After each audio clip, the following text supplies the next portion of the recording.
Meus caros, bem-vindos aqui a minha gata, que é extremamente antipática. Eu acho que ela é do Bloco de Esquerda. Acho que anda a ocupar universidades agora, porque eu não tenho visto ultimamente, é à noite, acho que sai com os seus companheiros da extrema esquerdoide a ocupar universidades e depois ficam muito escandalizados porque vai lá a polícia buscá-los. Ninguém lhes explicou, ninguém lhes disse que não podiam ocupar universidades, nem cartórios notariais, nem o raio que os carregue. Ninguém lhes explicou isso, coitados, os rapazes também ainda são novos, alguns têm apenas 36 anos, vivem em casa com os pais até aos 64. E a minha gata é mais ou menos do género porque ela, olha, não desliga nenhuma, vira-nos as costas e vai-se embora. Não pode. Meus caros, vamos fazer aqui um direto sobre os últimos acontecimentos neste país, neste jardim à beira-mar plantado. Este foi o meu vídeo de ontem, um dos dois, onde está a democracia interna dos partidos de extrema esquerda. Vou pôr aqui mais baixo que está a dar o relato do Sporting. Realmente os partidos de extrema esquerda têm tudo menos democracia interna e falaremos nisso ainda noutro vídeo que eu já fiz hoje.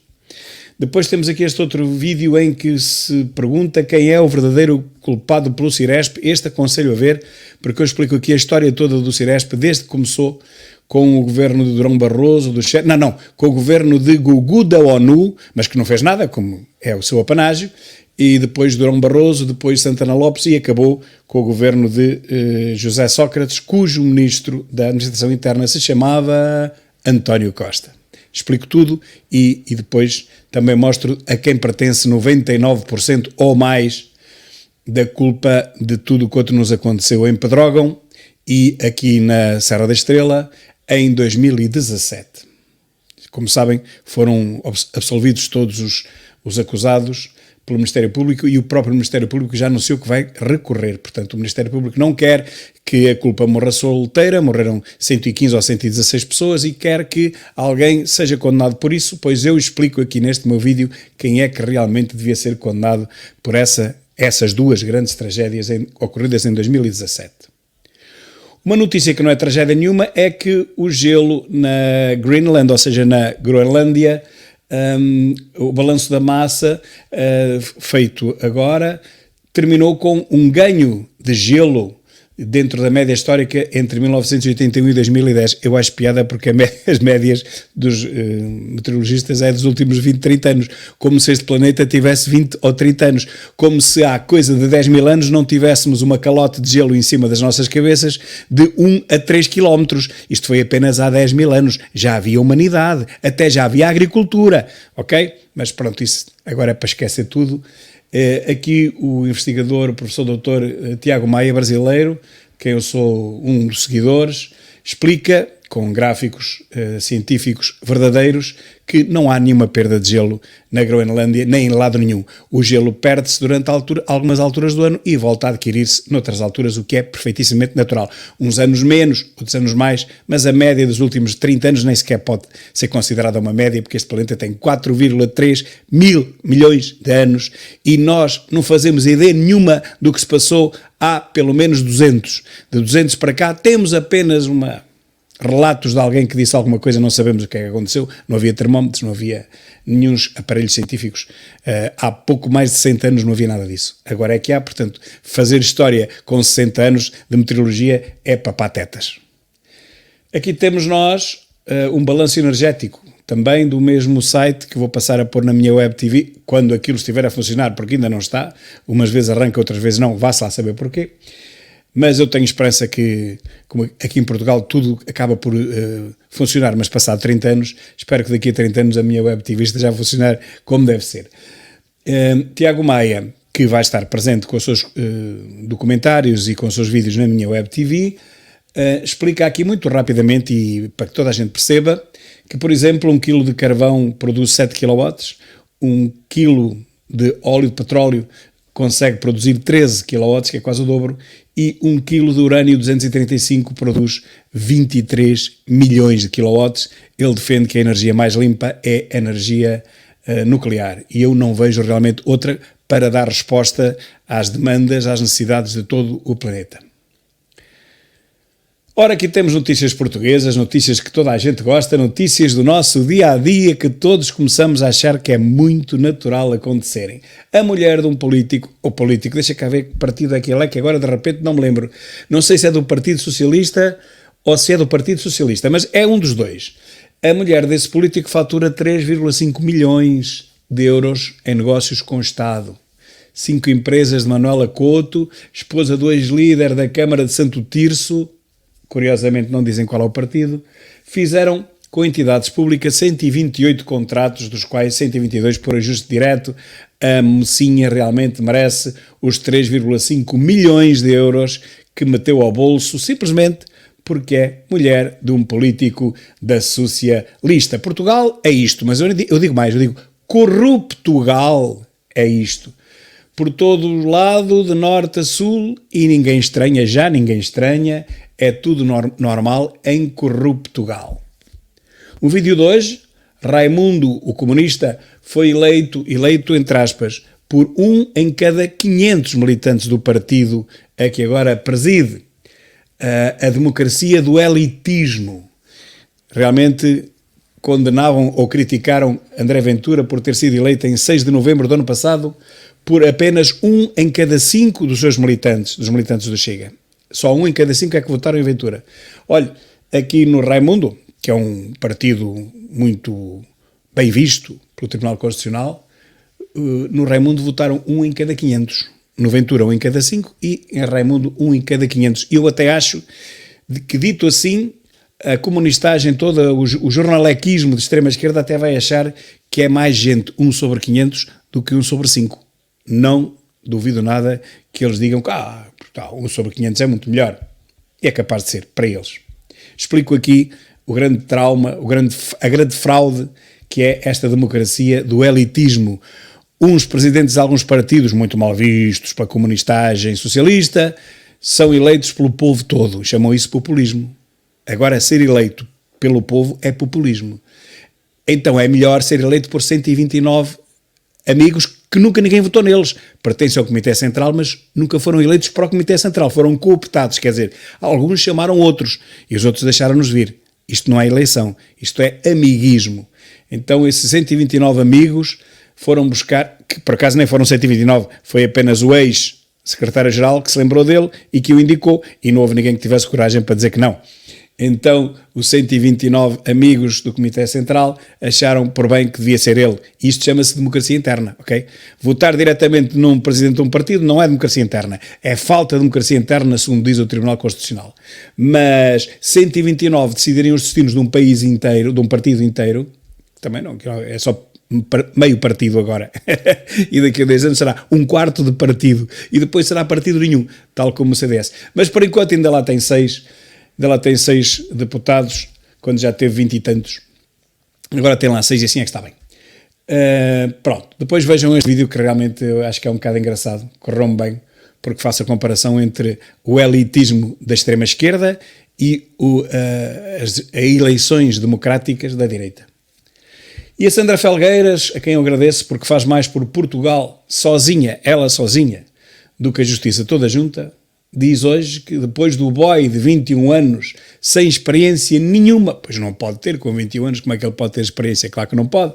Sem experiência nenhuma, contratado como especialista por Mariana Vieira da Silva, eu aqui só, acho que aqui a frase não está correta, contratado como especialista por, ou talvez seja melhor, como especialista da Mariana Vieira da Silva, eis que surgem as secretárias do PS promovidas a adjuntas sem licenciatura apenas para ganharem mais uns trocos. E que trocos, meus amigos?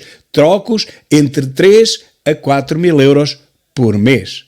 Como veem, no socialismo é mesmo de esquerda. Não é preciso que ninguém seja licenciado para ser especialista. Qualquer dia vão buscá-los aí à rua, à porta dos cafés, a querem de bêbados, vão lá buscá-los e metem-nos como especialistas, ou pior, vão buscar alguns lelos às feiras enquanto estão a vender aquele produto que faz rir e vão buscá-los como especialistas e pagam-lhes os 3 mil e 4 mil. E pode ser que isso seja bom, porque eles depois entram para a Assembleia da República, entram para o Governo e pode ser que comecem a vender aquele produto que faz rir para todos eles e fica um Governo muito mais alegre.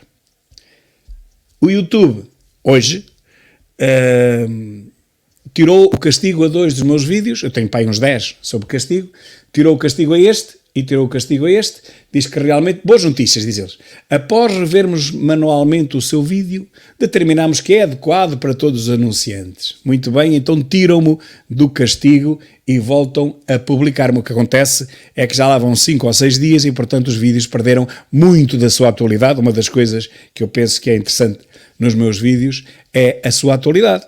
As notícias ocorrem hoje e eu comento-as hoje. Com 5 dias de atraso, já não é grande comentário, até porque eu com 5 dias depois, para já não perdia tempo para comentar coisíssima nenhuma. E depois, se o fizesse, teria muitos mais elementos para as comentar. Portanto, se calhar vou começar a fazer vídeos hoje e depois eles ficam arrecadados pelo YouTube e isso depois só os publico daqui a uma semana. Mas aí já tem que ser com outra categoria, com muito mais tempo. Isto acontece todos os dias. Aqui está um sapatinho alto, não sei se estão a ver, um sapatinho com um grande estilo, e é de uma senhora, pronto, não sei se é uma senhora, se o que é um apoiante de Lula da Silva, tem atrás uma camisa que tem atrás a dizer fora Bozo, Bozo é Bolsonaro, ok? Portanto, isto é um adepto do Lula, a extrema esquerdoida ao poder, mas o sapato é bonito, E temos aqui o nosso amigo Raimundo, que ninguém conhece, agora vão passar a conhecer, e ele diz, há quem salive e desespere pelo fim do PCP. Não é preciso desesperar, o fim está aí mesmo ao virar da esquina. Pois aqui vai o conselho, fiquem sentados. Bem, pode ser que sim, e eu respondo, eu só não fico sentado porque não é preciso ficar sentado. Isto é uma questão de pouco tempo. São mais 2 anos, e o P perderá mais 50% dos deputados, como aconteceu em todo o mundo há 30 anos, e fica com 3 deputados, e mesmo assim com aquela força, o partido aguerrido. E mais 4 anos e desaparece, como aconteceu em toda a Europa há 30 anos. O povo português, a única diferença é que ele é apenas um pouco mais lento que os outros, cerca de 30 anos mais lento do que os outros. Mas cá chega tudo na mesma. O Partido Comunista desapareceu em toda a Europa há 30 anos e vai desaparecer agora em Portugal. O Partido Coiso P, não é? Como já não existe, já ninguém sabe o que isso é. O P Coiso P. Olhem aqui uma situação que eu fiquei a olhar para isto e digo assim, mas aqui alguém andou a enganar alguém. Isto é um site brasileiro que diz caminhões, que é caminhões Hyundai, movidos a hidrogênio, chegam juntos aos 5 milhões de quilómetros rodados. Lembram-se do ministro das Barbixas que dizia hidrogênio. Ele tinha razão, olha aqui, células de hidrogênio fazem 5 milhões de quilómetros, todos juntos, claro. E aquilo não gasta praticamente nada, não tem emissões, o problema destes jovens agora é as emissões. E eu digo, ai meu Deus, bem dizia o ministro das Barbixas, fomos enganados pelo Galamba. O Galamba quer o lítio, porque o Galamba, como é que eu ia dizer, gosta mais do lítio. O outro ministro das Barbixas gosta mais do hidrogênio. E não sei se o ministro das Barbixas, a longo prazo, não terá mais razão do que o Galamba. Um dos dois vai ter mais razão, muito mais. Ouçam, muito mais. E temos aqui um grande humorista, pago pelo sistema comunista, e diz, os portugueses vivem hoje num país nórdico, pagam impostos como no norte da Europa e têm um nível de vida como no norte da África. E não é todos os países. Só falta o meu comentário a esta boca do multimilionário pago pela extrema-esquerda. Eu digo, graças a governos esquerdófilos apoiados por espertalhuços como este. Ganha mais que os nórdicos no país mais pobre e do sul. Ele está no país mais pobre, onde a vida é mais barata, e ganha mais que os nórdicos nos países nórdicos, onde a vida é muito boa, mas também a vida é muito mais cara do que aqui. Este faz o 2 em 1. Ganha como um super nórdico e vive no país dos pobres. E vive, muito bem, fazendo pouco dos que realmente trabalham. Ele goza com quem trabalha e produzem riqueza. Os que trabalham e produzem riqueza cada vez são menos em Portugal, mas ainda os há. E protegendo ele os parasitas da sociedade. Os bons para este esquerdoido são aqueles que nada fazem, que criticam a direita E quem trabalha e quem dá o duro e quem dá o litro e quem põe a vida em perigo todos os dias, como os polícias, esses são os croques, esses são os comalhas para estes super, hiper, multimilionários esquerdoidos. Também não lhe gabo a sorte, embora ele já tenha ganho para ele e para a família toda, mas pouco mais tempo aqui andará a ganhar milhões. E agora outra notícia ainda mais triste, é que diz na homilia o Papa Francisco, ele pede aos fiéis para não se deixarem seduzir pelos cantos de sereia do populismo, seja lá isso que queira dizer. Populismo tanto pode ser de extrema esquerda como de extrema direita, mas eu sei a quem é que ele se refere, infelizmente, e diz ele do populismo que explora as necessidades do povo. Espera que eu vou pôr aqui mais, ver mais. As necessidades do povo, propondo soluções muito fáceis e precipitadas. Bem, isto não há dúvida nenhuma que é uma encomenda. Isto é uma encomenda da extrema-esquerda e eu aqui em cima comento e sujeito-me a perder mais não sei quantos mil visualizações de quem for fanático, mas eu não quero saber disso para nada, digo o que tenho a dizer e ponto. Eu não concordo nada com o que ele diz. Não é por não ser católico, nem sou católico, nem tenho religião nenhuma, não é por isso. É que não concordo com o que ele diz. Para mim não é papa nenhum. É uma pessoa normal, como outra qualquer, nem é menos nem é mais. Eu tenho-lhe a dizer o seguinte, isto é a última aquisição do globalismo sorosiano, de George Soros. Mas que grande agente descarado do socialismo. Pregar a subserviência ao poder instalado não é cristão. Não é mesmo. É tudo menos cristão. Aconselhar o povo a resignar-se e a aceitar bovinamente o poder corrupto globalista é o menos ainda. Cristo, se alguma vez existiu, era o oposto disto. O oposto é o que nos dizem as Escrituras. E Ventura sempre teve razão. Este Papa não é cristão. É um socialista. É um agente descarado do socialismo. Isto nada tem a ver com religião, isto nada tem a ver com cristianismo, muito menos com catolicismo. Pregar a subserviência, pregar a resignação e dizer que há aí populistas, querendo referir-se obviamente à direita, e portanto não vamos por aí, isso é ser um agente do socialismo, do globalismo e do comunismo. Eu, mais uma vez digo, não sou católico, nem tenho religião nenhuma, mas se o fosse, deixava de o ser hoje mesmo. E isto sabem o que é, meus caros? Isto transporta-me para a minha infância, mas até vou pôr isto aqui mais pequenino, transporta-me para a minha infância porque eu sou neto de um moleiro, do Tizé Moleiro de Fagilde. Tinha 8 moinhos ali no Dão. E escrevo aqui em cima o meu avô, José Rodrigues, Tizé Moleiro, era moleiro em Fagilde. A maior parte dos moinhos estão debaixo de água agora com a barragem de Fagilde, que mal pinta um sol, como diz o brasileiro, mal pinta um sol, aquilo baixa e vê-se a areia, pois aquilo é areia até cá em cima, está completamente assoreada, como todas as barragens estão assoreadas, porque as barragens são exatamente barragens de inertes, que vêm pelo leito do rio abaixo, chegam ali ao Pardão e param, portanto não chegam à Foz. Não chegando à Foz, as marés vivas começam a entrar por aí acima, começam a roubar a areia toda durante o inverno, e chega-se ao verão, não há areia, e toca toda a gente a meter areia na praia.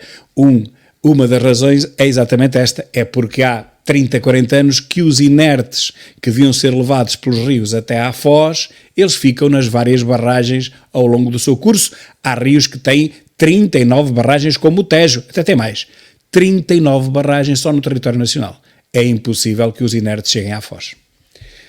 O meu avô, Zé Rodrigues, Tizé Moleiro, que tem uma casa que já está em baixo, não da água, mas da areia, eu já lá estive com água zero, aqui há uns anos quando a barragem ficou mesmo a zero, andei à procura da casa dele, está enterrada abaixo da areia. Imaginem que aquela casa tinha que ter, era um moinho, tinha para aí uns 4 metros de altura e a casa estava mais outros 4 acima, um bocadinho mais acima, portanto 8 metros no mínimo, 8 metros no mínimo, está tudo debaixo da areia. Vejam o que é que são as alterações climáticas. Pois o meu tio, que tinha os moinhos em Fagilde, mais acima, mais abaixo, tinha vários moinhos de água no Dão e a sua cozinha era exatamente assim. Esta fotografia está magnífica, foi tirada com flash, mas está tão bem feita, tão bem tirada, que se vê as cinzas, vê-se o lume debaixo destas panelas de barro, onde se cozinhava tudo antigamente. Não só a sopa, mas todo o tipo, as batatas, o feijão, tudo aqui se cozia e assava também em grelhas. Saudades desse tempo. E temos aqui um texto do professor Gabriel Mitar Ribeiro, um texto que vale a pena ler, e como ele é curto, eu vou até lê-lo. Onde ficou a autoridade do professor? À luz de uma ideologia de esquerda que cresceu com o trauma de que a autoridade significa fascismo, nada mais estúpido do que isto. Eu tive um professor que era comunista, mais tarde, depois ele disse, depois do 25 de Abril, e viu-se que ele era mesmo comunista, sempre o foi. Foi o meu professor na escola primária, eu tinha 6, 7 anos, e ele era comunista, portanto, e era autoritário. Portanto, ligar o fascismo, que nunca existiu em Portugal, mas sim a ditadura, com autoritarismo é realmente estúpido. Eu vou só ler o primeiro parágrafo, depois aconselho-vos a todos a lerem este texto de Gabriel Mitar Ribeiro, que eu tenho aqui na minha página do Facebook.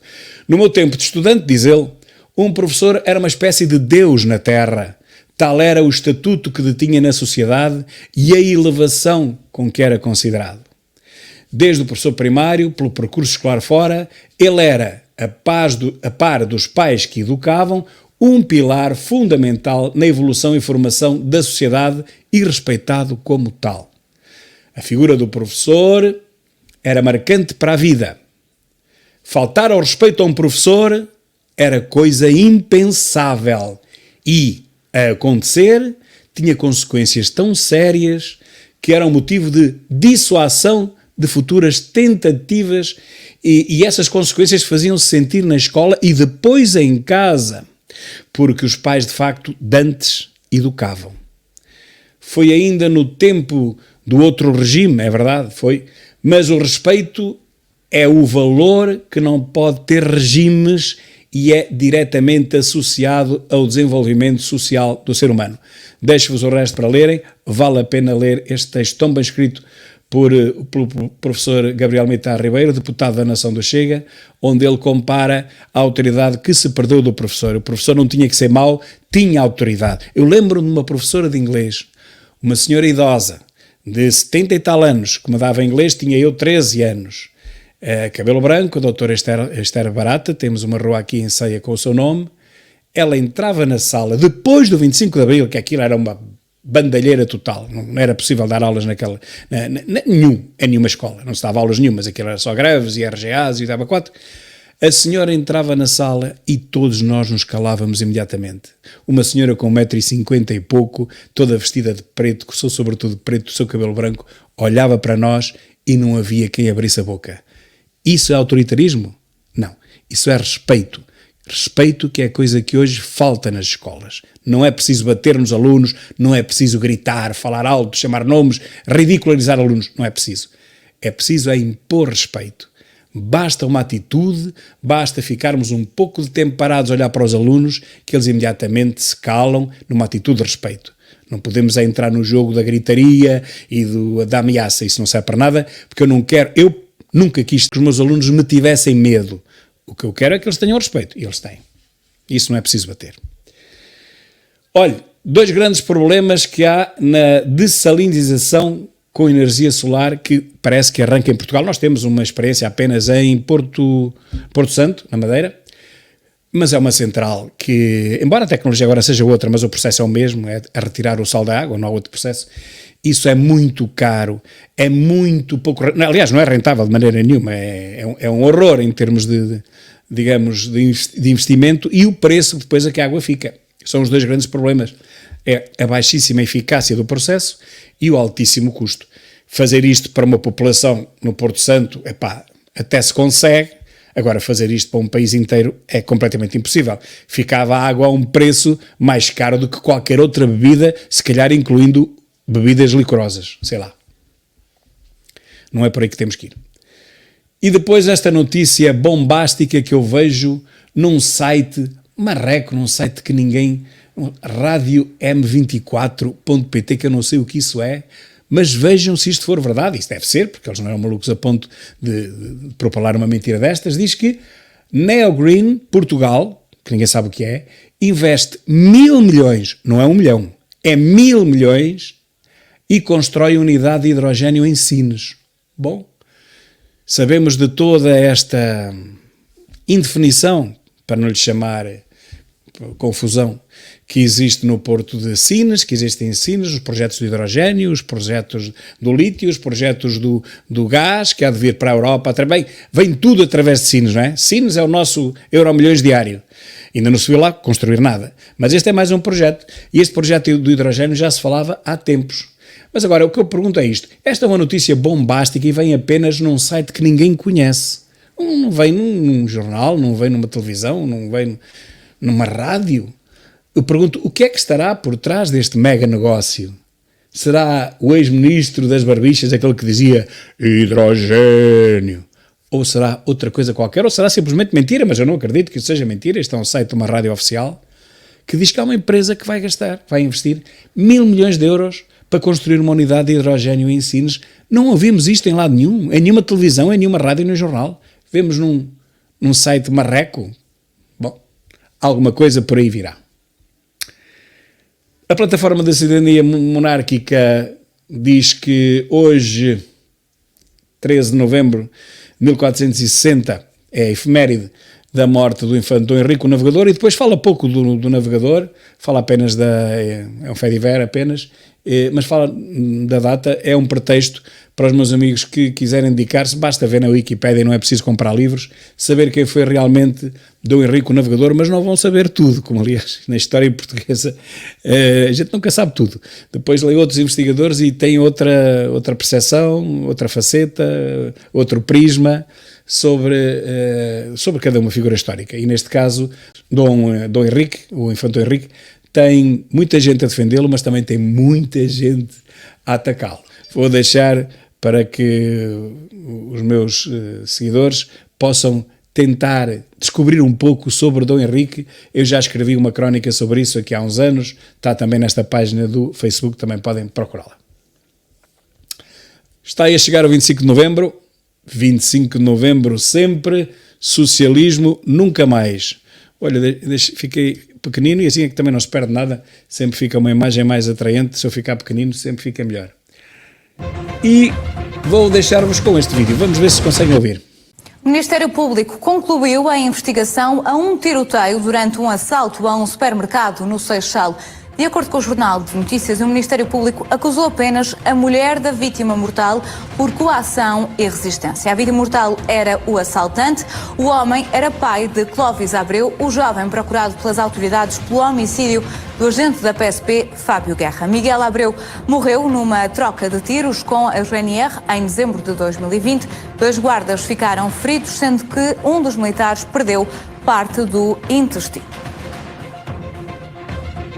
E é isto, meus caros, isto foi uma notícia de hoje, eu ousei tirá-la da CMTV, espero que não me cortem um vídeo por causa disso, mas é para terminarmos com esta bela notícia. Na altura não foi dito, porque também não se sabia quem era o Clóvis, isto foi antes do Clóvis, foi o ano passado ainda. Em dezembro do ano passado, segundo ela diz. Mas todos nos lembramos, isto foi um assalto a um supermercado e depois o homem começou aos tiros, veio a GNR atrás dele, já vinham atrás dele, a GNR até foi na altura, a GNR ou PSP? A GNR. Foi muito criticada porque andaram a desatar aos tiros lá dentro do supermercado, podiam ter atingido alguém, mas a verdade é que parece que foi ele que começou primeiro a disparar. Bom, não se sabe, eu não estava lá. A verdade é que o Ministério Público não acusou nenhum GNR e acusou apenas a mulher do Lelo, que foi abatido por legítima defesa, porque ele disparou, acho que 5 ou 6 tiros, na altura foi isso que se falou. Ora, vejam bem, meus caros, a volta que a vida dá, vem-se a saber agora que este indivíduo que morreu naquela altura era nem mais nem menos do que o pai do Clóvis. Sabem quem é o Clóvis? Pois sabem, o Clóvis foi aquele indivíduo que esteve envolvido na morte do jovem PSP Fábio Guerra, que morreu ao pontapé em tudo quanto era sítio do corpo, incluindo na cabeça, e que agora alguém está a querer desculpabilizar os assassinos, dizendo que afinal ele tinha um aneurisma e que poderá ter morrido do aneurisma em vez dos vários pontapés que levou na cabeça, e portanto tentando assim desculpabilizar os 2 marines fuzileiros que estão presos preventivamente, e este Clóvis que nunca mais apareceu. Pois bem, vejam as voltas que o mundo dá. Bem diz André Ventura, nós não temos nenhum problema com nenhuma etnia, muito menos com esta etnia X que enche as nossas cadeias no interior do país. Enche-as completamente, mas nós não temos nenhum problema com essa etnia. Portanto, vejam bem as voltas que o mundo dá. Era o pai do Clóvis, aquele que disparou contra tudo e contra todos e que foi abatido no Seixal em dezembro do ano passado. E já agora, onde é que está o Clóvis? Fazem alguma ideia? Um grande abraço e até amanhã.